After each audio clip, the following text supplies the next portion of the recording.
Hello, everybody, and welcome to another episode of the NAIPC Conversations with Tara and Ryan. Tara told me how much she liked my intro, so I'm now doing a librarian intro. But welcome to the greatest show in the history of the world. My name is Ryan, and I am with... And I am Tara. And we have Courtney Nalty on the show with us, a great member and a newly elected board member, correct? Yes, as of the 2023 board, Courtney is joining us on a national level. So welcome, Courtney. Yay, Basically, everybody, you're listening to three extraordinarily important people, and everything we say is extraordinarily smart, and it is authoritative, and you are going to learn a lot in this podcast. So, Courtney, thank you so much for being on the show. Oh, wow. Thank you for having me. And, I like being called so important. This is the greatest podcast thus far. You're on fire today, Ryan. I love it. So welcome to the show. Yeah, welcome Thank to you. the show. I'll use my radio voice like Ryan. Courtney is a member. You've been a member for a little over a year now, I think, in New Orleans. So maybe you could tell us a little bit about yourself and your work with older adults and why you joined NAIPC. Yeah, I'd love to. So, yes, I joined back in mid-2021, I believe it was, and have thoroughly enjoyed meeting all the people from around the country because in New Orleans, we don't have a chapter yet. Hopefully in the next few years, we'll get one going. And it's been great. I've learned so much from so many people. I started in this industry back in 2005, being a New Orleanian. I lost my job due to Hurricane Katrina and didn't know what to do and was searching everywhere for a job. And I came across a continuing care retirement community, or CCRC, was looking for a nursing care activities director position. And having grown up with a grandmother who had Alzheimer's for 10 years back in the 80s and 90s, I felt experienced, and I've always loved being around older adults. I love chatting with them. I've always preferred hanging out with my friends' parents over my friends. I've loved Turner Classic Movies. My kids always roll their eyes when I have the remote control because it goes straight to TCM. And so I thought it would be a great place for me. And I went, interviewed, was offered the job on the spot, started right away. And loved it. Was there for 11 years, wore different hats. I also worked as marketing director for assisted living and nursing care. And then eventually my last hat I wore was foundation director. I did all the fundraising with it being a nonprofit. And so I absolutely loved it. And then I went on to work in the real estate industry, specifically with a big guru, Helen Foster of Foster Strategy, who consults with 55 plus housing around the country. And I learned a lot from her and a lot about all the different types of communities that are available out there. And then during COVID, I had lots of phone calls from friends and asking questions about things to do for their parents and or grandparents. And I decided to start a blog and just put all the things, all of my knowledge out there for more than just my friends. I really wanted to share it with everybody. And from there, the blogging people started contacting me individually and wanting more consulting on a personal basis. And it's just kept on growing. And then I developed these digital downloads that you can find on my website to make it a little bit easier. If somebody doesn't want to call or hire me, they can just download my digital downloads and do kind of what I do on their own pace. So that's really a long story, but that's how I got here. And I just love it. I love working with older adults, love our industry. I love learning all the new stuff, all the new technology, all the people. And I really want to see all boomers thrive, whether they live at home or they move into a community. Just want to help them out. I want to help out the kids, the adult children, or power of attorneys. It's a lot overwhelming when all of a sudden you're helping somebody else, another adult, with making decisions. So. Yes, it is. And I don't know a lot about your background and your story, but I know that ours are very similar. And Ryan as well. We both lost parents. I know you lost your father. My father was just turned 62 when he passed and was sick for a year. In hindsight, I was unemployed for a year during that time, during the recession, and I got to talk to my dad every day. So it was a blessing I didn't realize. But I know that you have a similar story with your father, just being able to spend that last time with him as well. I do. Thank you. Yes, my father died at the age of 65, 10 years ago now. And his last 6 months of life, he had stage 4 cancer. He lived in the CCRC where I worked on the nursing care floor. And I got to spend every day with him, and it was wonderful. And the fact that I understood the whole process and helped my mom with that, as well as my siblings, I think really made things a little bit easier for us. And so when my friends that was another reason friends started contacting me, is not only did I work there, but I also experienced it firsthand with my father. So yes, I too lost my dad. And it's so hard when you're in that situation. They're lucky that he was lucky to have you, and my father was lucky to have a family that was there and able to support him. But there are so many people who go through that process alone, or the family is so upset they don't know where to turn. So do you have any advice for folks like that in that situation? Should they reach out to somebody like you or someone else at NAIPC to help kind of guide them through that process? Yeah, I definitely recommend that first take a deep breath and sit back and write down all the things that are going in your head. People forget to do that, and it helps clear your mind so that you can make the next step. I have a free guide, caregiver checklist on my website that you can download that helps you figure out all the steps you need to take. And yes, hiring somebody through NAIPC or even ordering our new wonderful book, Aging in Place Conversations, is a wonderful place to start figuring all that out. But really, we don't do enough talking, asking questions from professionals or friends that have already been through it, experienced it. They can help guide you as well.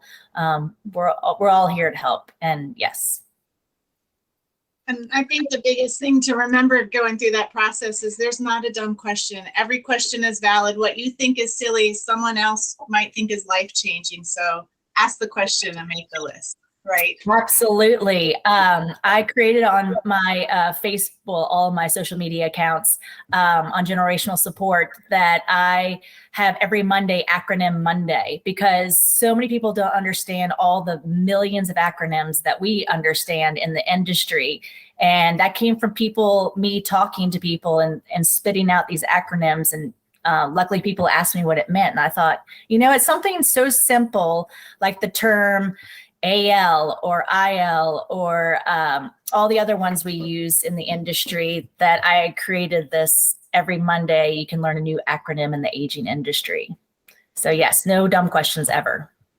I was going to just mention with what Tara said, but you kind of stole the thunder, in which I think when you're in any industry, you get used to your verbiage and it becomes so commonplace. Your assumption is that everybody understands what that verbiage is. And then when you speak with somebody that isn't in that bubble, isn't in that kind of that industry, you realize how much you've made assumptions on how much people know versus how much they have to learn. And your point of learning a new acronym is absolutely valid, because my God, does the health industry have more acronyms than they know what to do with. So that's probably quite useful, and people look forward to it. Yes, we do have too many. Yeah, CCR, even with CCRC, I sometimes get like continuing care retirement community. That's what it is, right? Like sometimes, once they get past 2 or 3, it gets very complicated for this simple-minded brain. But it's certainly great that you're able to help people out in that way and guide them on the challenges that they face, because too often we're dealing with people that are in crisis, and that's not exactly the greatest time in the world to be trying to learn about a whole new industry and how things operate. And there's only so much you can ingest and retain, and there's a lot that gets lost and forgotten because you're so stressed out. I mean, do you find that most people are calling you when they're stressed in that kind of crisis scenario, or are you able to get people to call you much earlier than that? It's usually mostly in the crisis mode, where somebody's either in the hospital, just left the hospital, or they've all of a sudden saw a drastic change in the person that they care for. Yeah, it's usually crisis mode. I try to get out there and getting more people to be proactive. And I think that's starting to happen. I think we're starting to see a little change in the tides. But for now, it's mostly crisis mode. Yep, that's the industry in general, but where I think with the amount of people getting older and how commonplace it is to have those types of senior care needs in families, it's becoming I don't know if it was completely taboo, but it wasn't exactly like upbeat, cocktail hour talk, right? To talk about how mom's declining or dad's not doing so well anymore. But it's so prevalent now that it's so commonplace that I think it's really become more and more, okay to talk about that because everybody's going through it so often. Right. I agree that it's definitely becoming more common. And I do have a little bit of a sense of humor like you, Ryan. I try with my mom to be just like deadpan, goofy when it comes to talking about funerals and deaths. And I'm like, Mom, can we do this at your funeral? Do you mind? Or can I, when I'm in the house, I always say, oh, do I get that piece when you're gone? Just to really lighten the mood about the whole topic. I mean, since she's already been through it with my dad, she understands the needs for all the paperwork and having everything in place. But yet at the same time, we try to make light of it. You have to do that in this industry sometimes. Everybody needs to find a little sense of humor during these harder times. And I always try to recommend that with people, like really try to find something to talk about funny wise. If somebody's in the hospital, ask your parent, what's their favorite story that something goofy happened to them at school or something like that. So I think that's important too, is conversations, yes, it's starting to happen with the seriousness, but we need to find some humor in it too. Yeah, absolutely. Humor is very important in all aspects of business and in life. So with that being said, it is it can be difficult to make light of those situations. But I mean, if you have friends that are nurses or in that world, OT, I mean, my girlfriend was an OT, and there's some stories that she has that I can't even repeat on recording of things that happen in these nursing homes. But you have to laugh at it because it's just, if you don't, you'll never make it through. And maybe in the moment it's hard to see that humor in it, but whether it's looking back, and it's funny you mentioned that because I've had those same conversations with my parents. I'm an only child, so it's always been, I always joke like, Dad, Mom, Dad, you don't need to go on the Alaskan cruise. Like, keep some money for Ryan here. Like, let's not spend it all in one place. And, and they're cracking up about it, but it's those situations in which you can make fun of something difficult and get through the day on that. Oh, that's so true. I do have one quick story that reminds me. My grandmother, who had Alzheimer's, lived in a nursing home, and she was notorious for picking up off all the dining room tables, the silverware, and sticking it in her bedside drawer. And so every week that we would visit her, we'd have to empty out her bedside drawer and return all the silverware. My mom was so embarrassed. And now we talk back about it, always joke like, do we need to check your purse? Make sure you're not taking anything, Mom. So yes, you got to find the humor. Absolutely. And it's not just finding the humor, it's also just having the conversations. Things are uncomfortable when you don't talk about it. Like with the book that all three of us wrote, Aging in Place Conversations, what industry experts have to say. I think just I wrote the transportation section, talking about what you're going to do when you can't drive anymore versus, well, Mom, we're taking away the keys and there goes your independence. Those are two very different ways to approach an awkward conversation, whether it's humor or just conversation. And right. So that was a good segue into the book to talk about the sections that you wrote. I know you have many books. You participated in this, and also you have a hospital discharge planning guide that I recently just purchased for myself. So maybe you could talk a little bit about your questions that you answered in our book together, and just how, when people go to or discharged from the hospital, you have all these resources while you're there. And then the second you walk out the door, you're like, wait, what was said to me? What do I do? Who was that person? Who am I supposed to call? So I'll let you talk about your publications a little bit. Okay. Yeah. So in the wonderful Aging in Place Conversations book, I talked about moving into a community, specifically, about bringing pets and older adult children and those kinds of things, because we don't think about that. You know, you have a beloved dog or cat. Can the place, if you're moving, take that with you? Are you able to take care of it? Are you moving to an assisted living because you can't handle preparing meals anymore and whatnot? Well, does that mean you'll be able to open a can of dog food or whatever it may be every day? So those are things that need to be talked about. You know, where will the animals go if you have to move? And then with adult children, there are a lot of people out there that are caring for adult children with special needs or other disabilities and abilities. And another thought that needs to be talked about, that's not always easy, but needs to be on the back of your mind at all times. And then, yeah, the hospital discharge I created because, like I said earlier, with the crisis mode, people call me when they have somebody in the hospital and they're overwhelmed. There's about 8 or 9 people that'll come in the room in the first 24 hours that the family will meet. And it's who's what, when, where, why.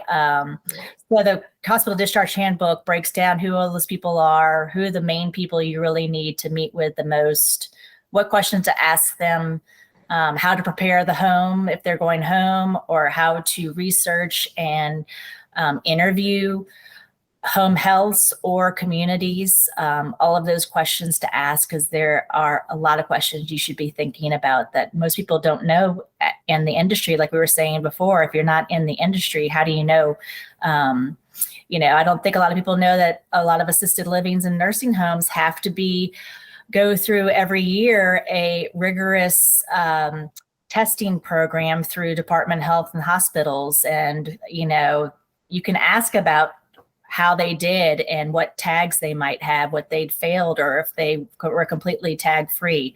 Do you know to ask those kinds of questions? So I really try to help. I really think it's important that we educate everyone so that they know what to do and to look for and to ask. And I think once you're educated, as we all know, you really feel more comfortable and the stress is gone. You know what you're doing. Like driving a car, you know, you don't know until you understand. My kids love asking me, how did I know how to turn which blinker on and how to do the windshield wipers? I'm like, well, you go to driver's ed and you learn all this. The same is with caring for somebody. You learn about all the different tools and techniques in order to be a good caregiver. And maybe you could talk a little bit about just the CCRC, since we keep throwing out that acronym. Maybe you can explain what that is, because not everyone in the senior, in the aging marketplace really understands these terms, I think. And a lot of people not in this world are like, well, mom's at home or she's in a nursing home, and not realizing there's a lot of other options in between. So maybe you can just talk about some of the things that are out there in between nursing home and being on your own. There are a lot. So there are separate independent livings where it's strictly just people that are over the age of 65 can move in, and it has activities and maybe one meal a day, as well as staff that's checking in on them and possibly some housekeeping availability. And then you have assisted living, which is when you get a little more care, usually about 18 hours a day. There's care available for ADLs, which stands for activities of daily living, which is toileting, dressing, preparing meals, all those kinds of things, medication reminders. A lot of assisted livings cannot give out medication, but they can give medication reminders. And then you have the nursing homes that are 24/7 complete nursing care that can do everything under the sun that you can think of. And then somebody many decades ago created the CCRC, Continuing Care Retirement Community, where all 3 continuums is what they're called, are not under one roof. Some are on one large campus space. And depending on your needs, you move into independent living. A lot of the ones start off, you can start off in independent living and move throughout the continuum as needed. Some people move directly into the assisted living or nursing. It just depends on what your needs are and how you qualify.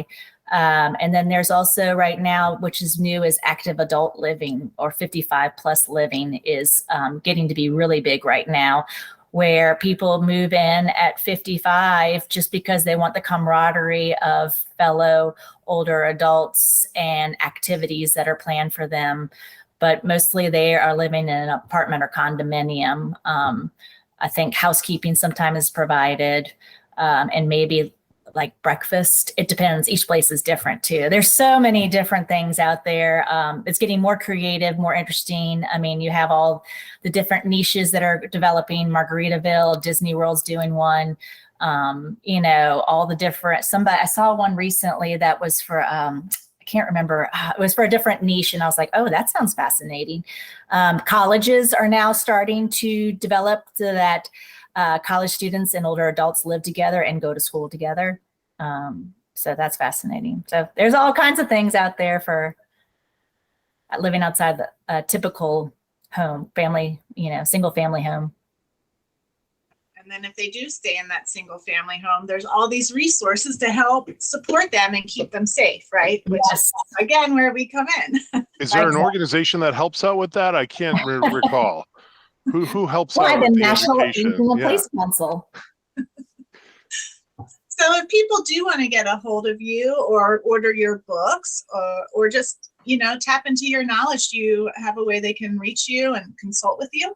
Yeah, I don't think I ever mentioned, except for briefly, my business is Generational Support, and it's generationalsupport.com. You can find all of that information, and or you can email me, Courtney, Courtney,